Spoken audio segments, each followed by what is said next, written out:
गीतावली में बता रहा है, जब पै हो मातु मते मैं हवै हो, तो जननी जग में ये मुक्ति कहाँ कालिमा ध्वयो।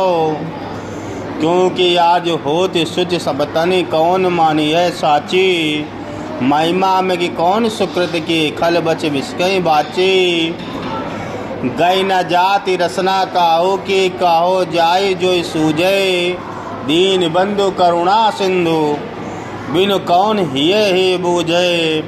तुलसी राम वियोग विषम विष विकल नारी नर भारी, भरत स्नेह सुधा साचे सब भय ते इस समय सुखारी।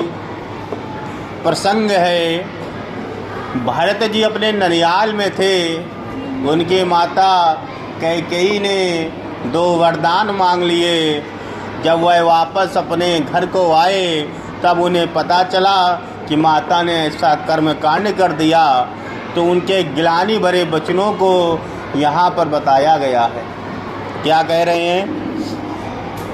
जो पै हो मातु मते मैं होए हो।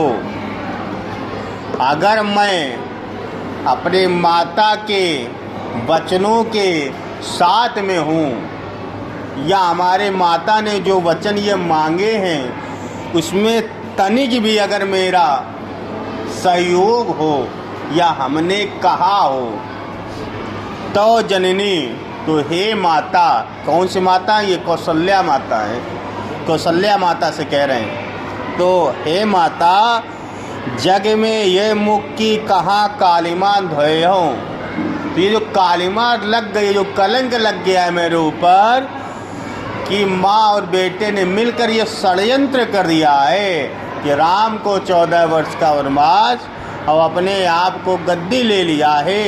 ये कालिमा मैं कहाँ दूंगा जाके। कौशल्या माता से भरत कह रहे हैं, हे मैया मेरी, मेरा कंचित हाथ भी अपने माँ के वचनों में नहीं है। अपने स्वप्न में भी मैंने ऐसा नहीं कहा कि आप ऐसा करो, और जब कहा नहीं तब भी ये कालिमा मेरे चेहरे में लग गई है। कह दिया होता तो ये कालिमा मैं कहाँ धोता जाके।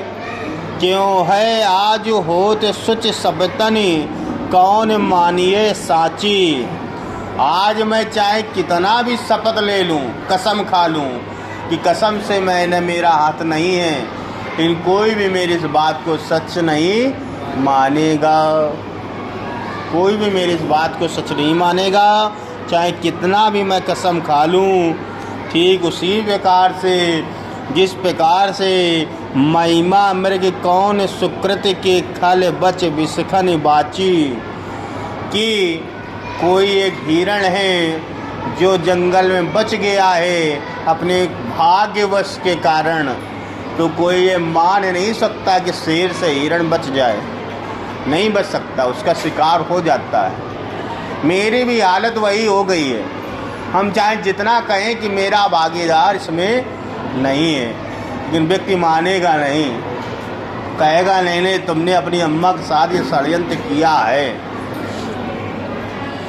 गई न जाति रसना काऊ की, कहो जाए जो सूझे। कह रहे मैं किसी की जीवा को नहीं पकड़ सकता। रसना का होगी, मैं किसी की जीवा को नहीं पकड़ सकता।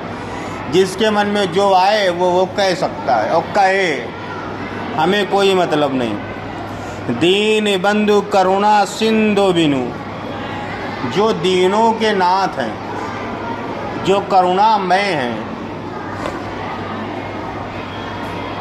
कौन हिय की बूझे। उनके अलावा मेरे हृदय की बात और कोई नहीं समझ सकता है। यानी जो दीन बंधु हैं, जो करुणा निदान हैं, मेरे भ्राता श्री राम, वो ही इस बात को समझ सकते हैं, और कोई संसार में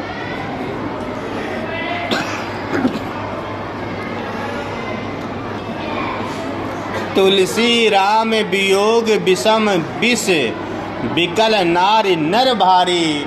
जो नर थे, जो नारी थे, तुलसीदास जी कह रहे हैं, उनके ऊपर राम के बिछड़ने का जो विष था वो बहुत भारी था, यानी वो उसी विष में ही डूबे हुए थे।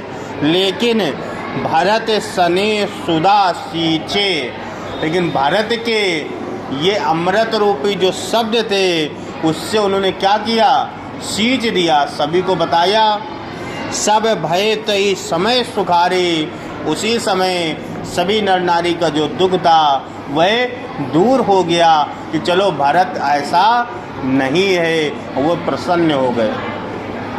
तो पूरे का जो शब्दार्थ है वो ये है कि मेरी माता के कार्य क्षेत्र में भरत कह रहे मेरा कोई भी हाथ नहीं है। हे कौशल्या मैया, अगर मेरा हाथ होगा तो मैं ये काल का ये कलंक ले करके, कालमा मुख ले करके कहाँ रह पाऊँगा या कहाँ धो पाऊँगा। आज मैं चाहे जितना भी बारंबार कसम ले करके खा के कहूँ, लेकिन मेरी बात पे कोई भी ध्यान नहीं देगा या नहीं मानेगा। ठीक उसी प्रकार से जिस प्रकार से सिंह के सामने से अगर कोई हिरण बच जाता है जंगल में, तो कोई ये नहीं मान सकता कि शेर ने उसका शिकार ना किया हो। कह रहे हैं कोई कितना भी कुछ कहे, मैं किसी के जीवा को नहीं पकड़ सकता। वो कह सकता है मेरे बात तो सिर्फ जो करुणामय है, जो दीन बंधु है श्री राम, वो ही मान सकते हैं। ठीक है, वो ही समझ सकते हैं। तुलसीदास जी कह रहे हैं राम वियोग में, जो राम के वियोग रूपी विष में नगर नारी सब उसी में खोए हुए थे, वह भरत के ये अमृत रूपी शब्दों को सुन करके प्रसन्न हुए या सुखी हुए।